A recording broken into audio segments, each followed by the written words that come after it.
Hello and welcome to episode number 100 of Your Retirement Planning Simplified. I am Joe Curry, along with my co-host, as always, Lindsay Wilson. How are you, Lindsay? I'm great. I'm excited that it's episode 100 and we have a great one. Yeah, we have a really exciting episode today that I think anyone could benefit from and just find entertaining. It is Hal Hershfield, and he is the author of Your Future Self. And I'm a big fan of his work, and I've read his book, as I mentioned in the episode. I've read his book a couple times now, and I just think he's got a lot of really good information, insightful information that is helpful for retirement planning, but just in general for any kind of future planning, no matter what stage you're at. So, Hal and I had a really good conversation. Really enjoyed it. It's one of the great things about the podcast is, Lindsay, sometimes if I just want to learn more, I have an excuse to reach out to people who I would not otherwise be able to have a conversation with.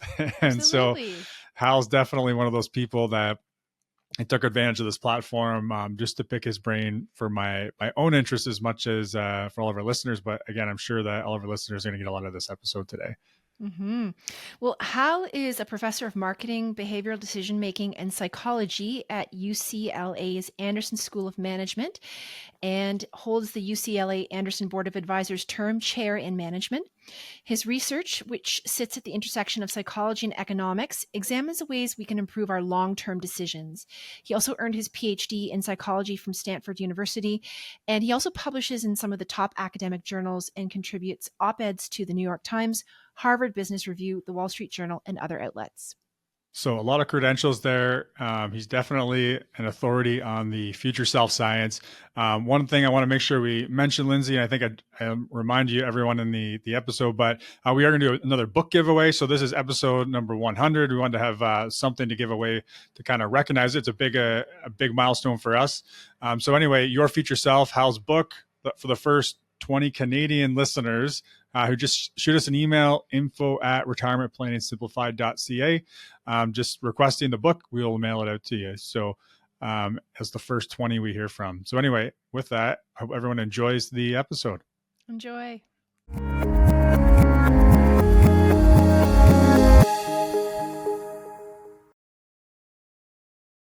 Okay, Hal, welcome to the show. How are you today? I'm doing well. Thanks, Joe. That's great. As I was just chatting with you a little bit before you jumped on, I'm really excited to have you on the show today. This is episode number 100, which is really exciting for the podcast. And specifically, as I told you, I've almost read your book 2 times all the way through, just finishing up the second time right now. And we're going to talk about your future self because you are the expert on this. And I think there's a lot of things we can take from that subject and apply it to retirement planning. And I'm saying retirement plan, but really, I think what we're talking about is just living our best life beyond financial independence. So if it's all right with you, Hal, we'll jump right into it. And maybe we could just start with you giving us an idea of, what is this idea that our future self might be someone different than our current self? Yeah. By the way, first off, congrats on 100. That's awesome. I feel like there should be some balloons that come down suddenly when this launches. Yeah. So this idea is essentially the concept that, when we think of our future selves, it may not be the case that they're necessarily considered an extension of who we are, but rather they may actually be thought of as another person. And when I say future selves, that could be different time periods. But I think what's important here is at some point, all of us have to think about some future version of us that could be tomorrow. Could be in 5 years, could be 10 years, whatever that planning horizon is. And in many different ways, what the research suggests is that a good analogy for capturing the way we think about that distant version of ourselves is as if it is another person. Yeah. And so in your book, you give this example of not talking about people, but this boat that travels around the world. Maybe you could just kind of give us that analogy. I thought I did a really good job of kind of posing that question of whether is it the same boat or not. Yeah, that's the ship of Theseus. That's like an old philosophy example of you get this boat, it leaves port and it travels all around the world, but as it's traveling, you've got to replace the floorboards and the mast and the I guess now I basically run out of the parts of the ship that I know. But if you replace every single bit of the boat and it comes back home a year later, is it the same boat or is it a different one? And people have debated this for essentially centuries. But I say, like, rather than come up with an answer here, I think the question highlights how difficult it is to think about ourselves over time, and that in some ways it's like, yeah, some parts of us stay the same, some parts of us differ. Is that core essence really who we are, or is it different over time? But I think it just suggests that it's really difficult to think about our identities as being stable or not over some period of time. Yeah, it's a really interesting concept to think about. Now, let's say we can agree that we can look at it like this is a different person potentially, but why should I care that my future self is potentially a stranger or a different person? Yeah. And what advantages are there in having a relationship with my future self? No. I think, Joe, you're asking the exact right question, because at the end of the day, like, if we can get practical for a second, just think about how difficult it is to make decisions that benefit you over in the distant future. Well, okay, let's imagine that future self is another person. The reason this matters boils down to the way that we treat other people. So think about it. There's people in our lives who we would make sacrifices for in an instant, and there's people in our lives who we wouldn't. And if our future self is like another person who we don't have much of a relationship with, who we wouldn't make a sacrifice for, now all of a sudden I think it becomes easy to understand why we might prioritize today over a self that exists in 10 years or 15 years, or why rather it would be easy to just kind of keep doing our thing today and not really do the deep work and thinking about our distant future selves. But if you have that relationship, if your future self is someone you would sacrifice for, then all of a sudden, like, I think you can start to understand why you would take the time today to make a different plan. Yeah, for sure. Now, do you have any examples of people with a strong relationship with their future self and kind of that can illustrate those benefits? Yeah, I mean, in my research, we've surveyed thousands of people, and we find that the people who report feeling close to their future selves, they're the ones who are more likely to have accrued assets and experience greater financial well-being, and report like taking care of their health more. On a sort of broad level, we see that those people who feel that connection do the things to make themselves feel better, or have better outcomes in the future. Right. Yeah. Okay. And I'm trying to think, one of the examples I used in the book, which I thought was kind of interesting, talks about, it was the guy, it was around procrastination, but then all this idea that we always think our future self is going to have more time than our present self. Yeah. Can you maybe speak a little bit about that? Sure. I mean, look, for anybody here who doesn't procrastinate, like, I tip my hat to you, but if you do, and I do too, it's like, you probably experience the similar set of thoughts that I do, which is like, the thing I'm procrastinating right now is like, I have to get one of the little like registration stickers for our car. The like month, they never sent us the month sticker, and I've called the DMV and they're like, we'll send you one, but someone there is procrastinating and hasn't sent it to me. So they're like, you can just stop by the DMV and grab it. It's like, I can't tell you how much I don't want to do this, and I keep telling myself I'll do it next week. And the funny thing about that is, it's like, the version of me next week isn't going to have more time or interest to do this, but I like somehow think it's the case that he will. There's this guy, Tim Pickle. He's a psychology professor, just retired, up in Canada. And he said, he's like the procrastination expert. And he had this, he said this thing to me. He said, it's not like my future self will be any different than who I am now with regards to these procrastinatory behaviors. And I'm just making his life even worse by putting things off. So I might as well just do the damn thing today. And I thought that was such a good, it's like, he's not some saint. It's not like he's like this virtuous guy that just like doesn't have the urge to procrastinate. He's just like, it's just going to make me feel even worse in the future. And I'm also, by the way, making life worse right now, because when you procrastinate, you at the same time recognize that you're making things worse. It's not like you're like, oh, I feel great that I didn't do that thing I said I'd do. Yeah, you have today's stress and still tomorrow's problem. Exactly.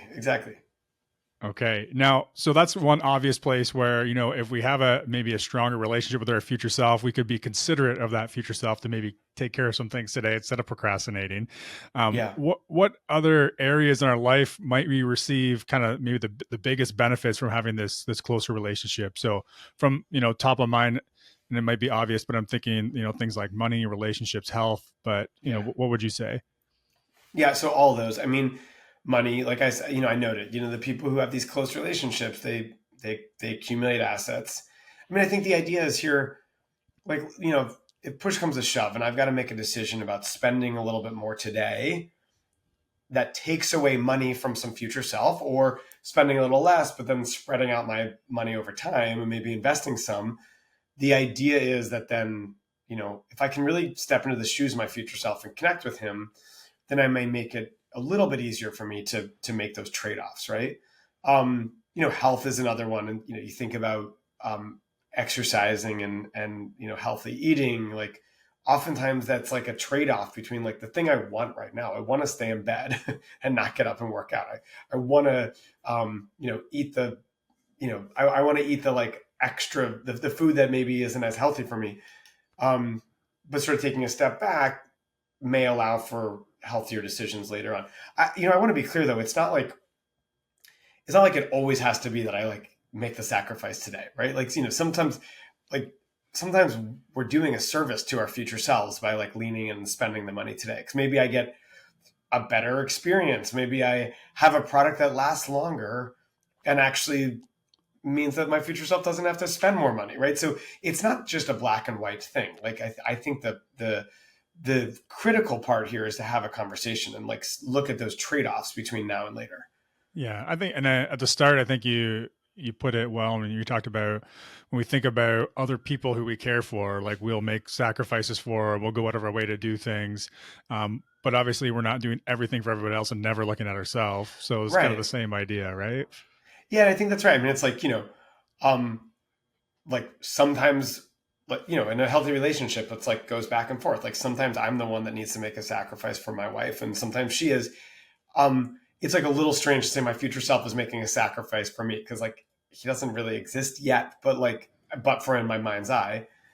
But if I were to say like, okay, well, I'm going to spend a little more right now to have some experience that like actually may give him a benefit later on by having a memory, he's like maybe sacrificing not having as much money per se, but like, he does get a benefit in terms of the memory, right? So I think I love the way that you put it. It's like, yeah, it's like it's not just one direction.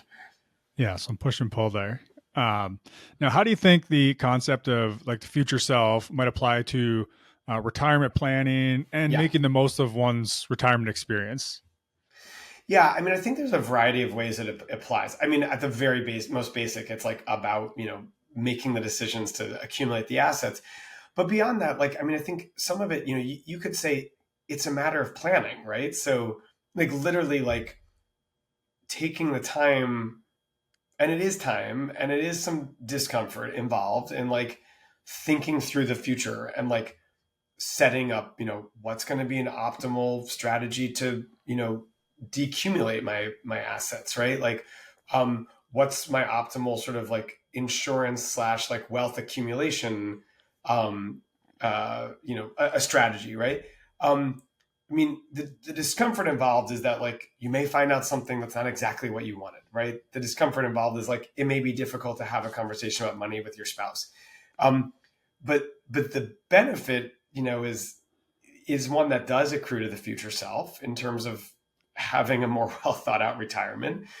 It's also a benefit in theory that accrues to the present self because like maybe I can dial down some like low level stress that's been hanging over me about like not planning as well, right? Um, so that that's one way that I think about these sort of relationships applying, like in a in like a the concrete outcome there is like sitting down and making that plan with whoever the constituents are, an advisor, my spouse, whatever it is. Okay. And I'm going to come back. So that's all great. I'm going to come back to maybe a couple more questions related to retirement. But Yeah. just in general, if I was interested in enhancing my relationship with my future self, what are some Right. actions that I could be taking to strengthen that bond going Yeah. forward? So, I mean, I love, there's a letter writing exercise that I love where you literally write a letter to your future self and then write a letter back from your future self.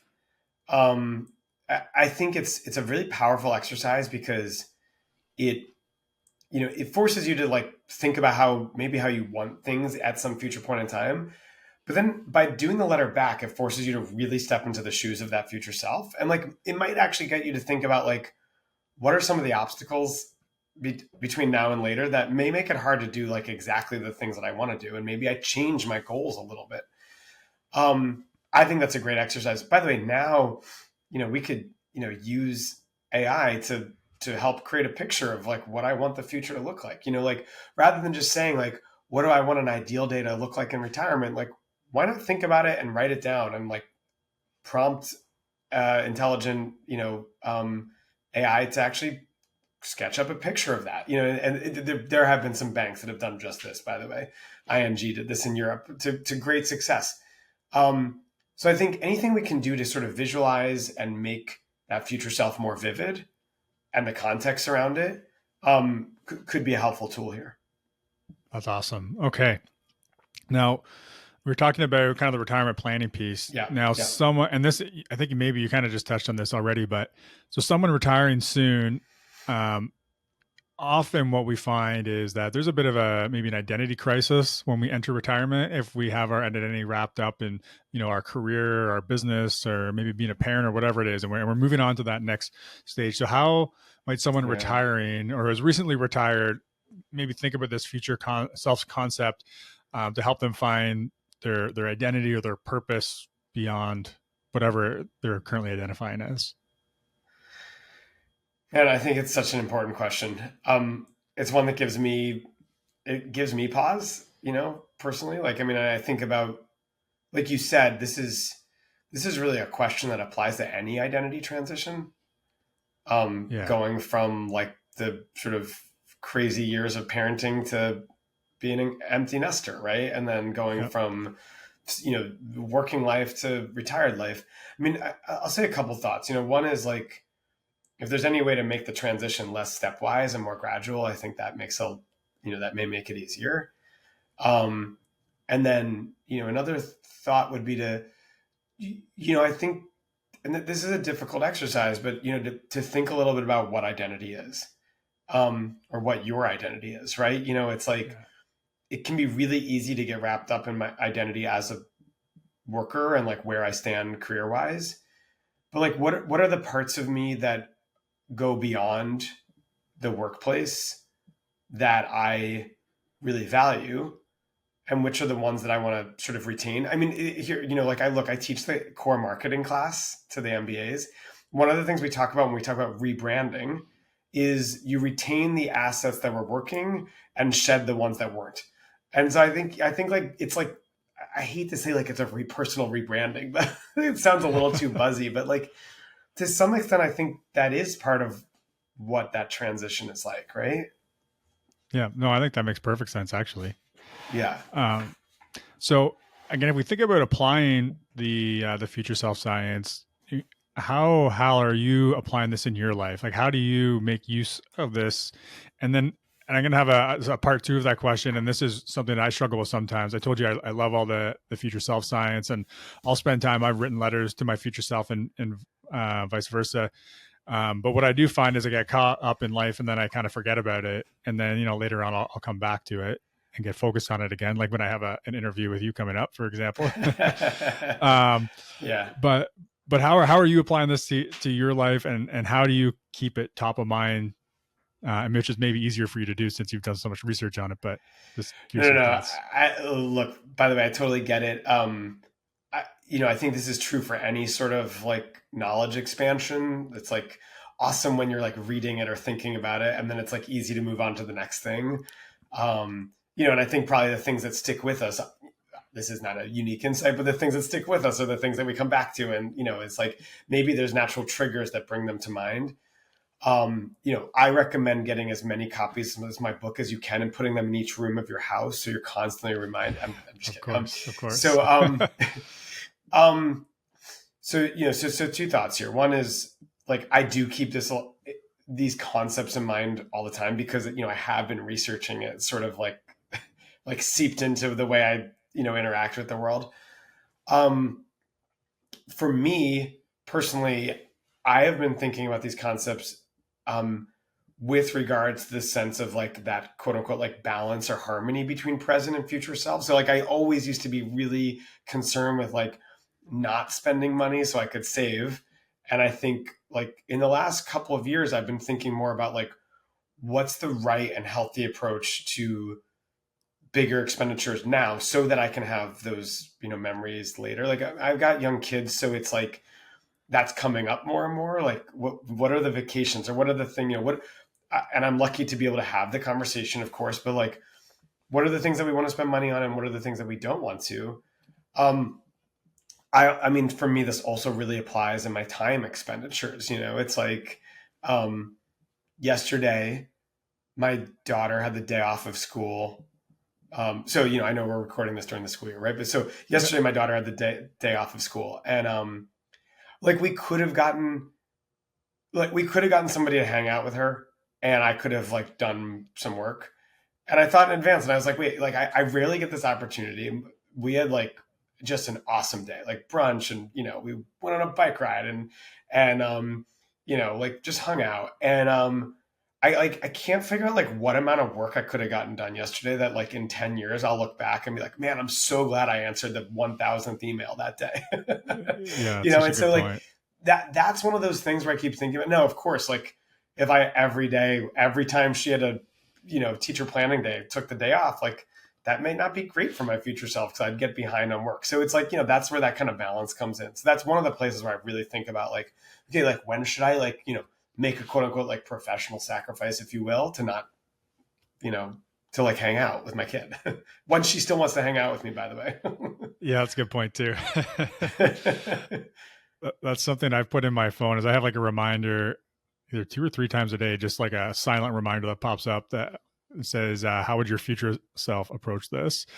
And the idea That's behind cool. that is, like, I will say having it there so often at some points, it's kind of like it doesn't even register because I see it so much. But at other Ignore it. Yeah. points, it's like, where it is helpful is, I have 2 boys, 5 and 7. So if they're, Oh, yeah. driving me up the wall and I'm like going to lose it, then I see that and then it makes me kind of like, okay, calm down, step back. How do you really want to approach this?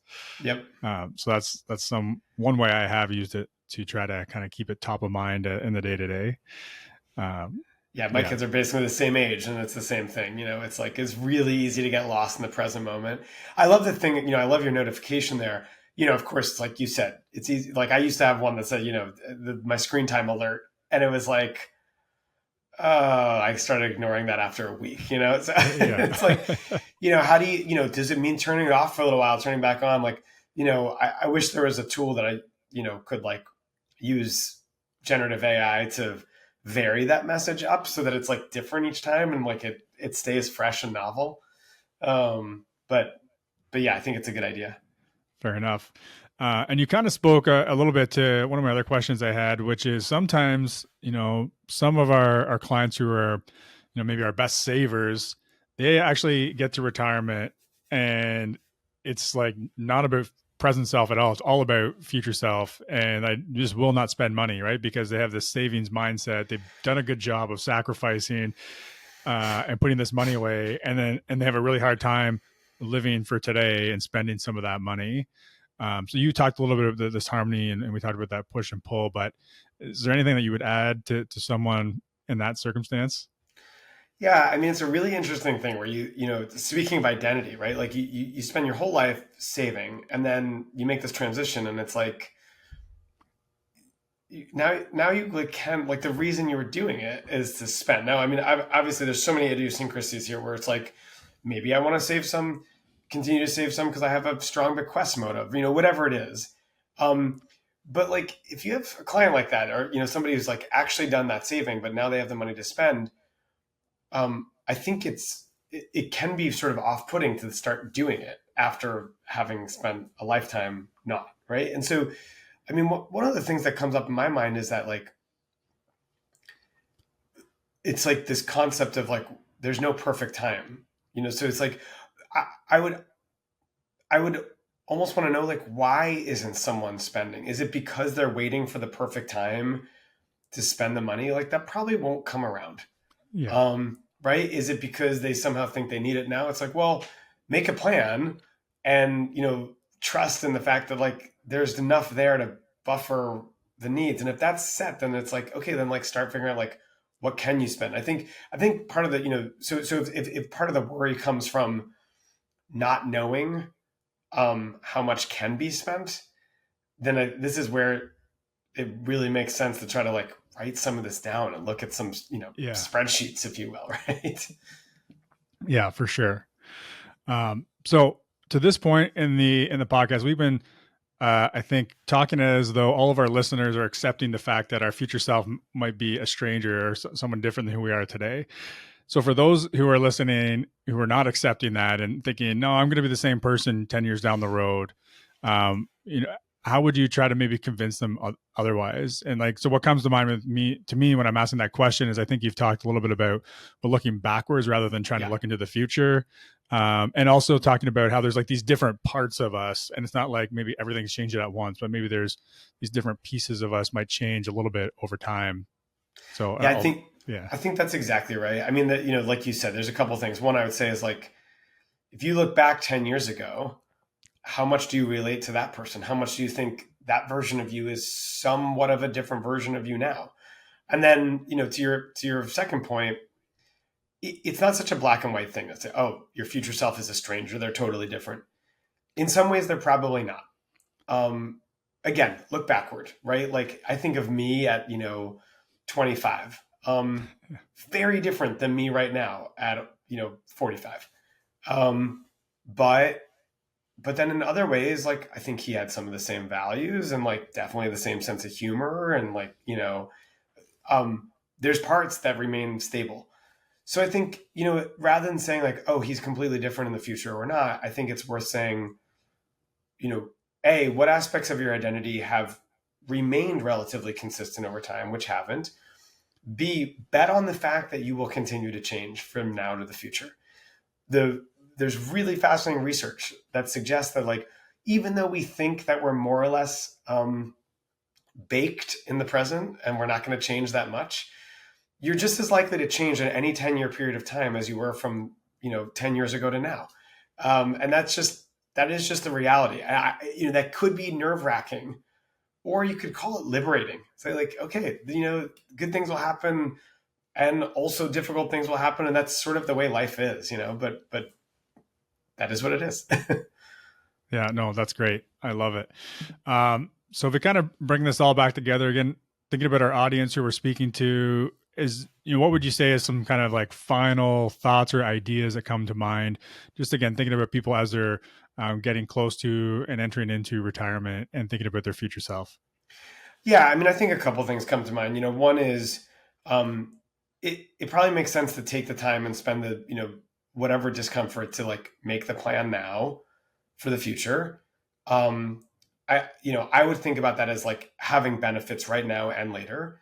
The second is like recognize that it's going to be, it needs to be revisited. And I think that means two things. One is that you're not creating some sort of like written in stone plan now. And and it'd be easy to procrastinate that because it has to be perfect. It's like, it's going to be dynamic and changing. And then the second implication is that like in 5-10 years, go back and take a look at it again, because like I said, to just harken back to what we were just talking about, you'll change. And maybe some of the ways that you thought you'd want to spend your money aren't the ways that you're actually finding yourself spending the money. And that's okay. No one said you have to do it one way. To me, those are the two big things to consider. That's perfect. No, I appreciate that. Now, to all of our listeners, we are going to give away some of Hal's books, Your Future Self. So just shoot us an email, info@retirementplanningsimplified.ca, and the first 20 people will get a copy out to. But before we sign off, Hal, if people want to learn more about your future self and the research and just what you're up to, how can they connect with you and follow along? Yeah, so LinkedIn is a good spot, and then halhershfield.com is my website where I've got my papers up there, and then link to the book, and and that sort of stuff. But happy to connect also on email if there's any specific questions. Awesome. So we'll get all that info into the show notes for anybody who wants to learn more, be able to connect. And Hal, just want to say thanks again for joining us for episode number 100 for the Your Retirement Planning Simplified podcast. Thanks, Joe. I really appreciate it. Thank you for joining us for this latest episode of Your Retirement Planning Simplified. Be sure to tune back in for the next episode. And until then, we're here to help you simplify and succeed in your retirement planning.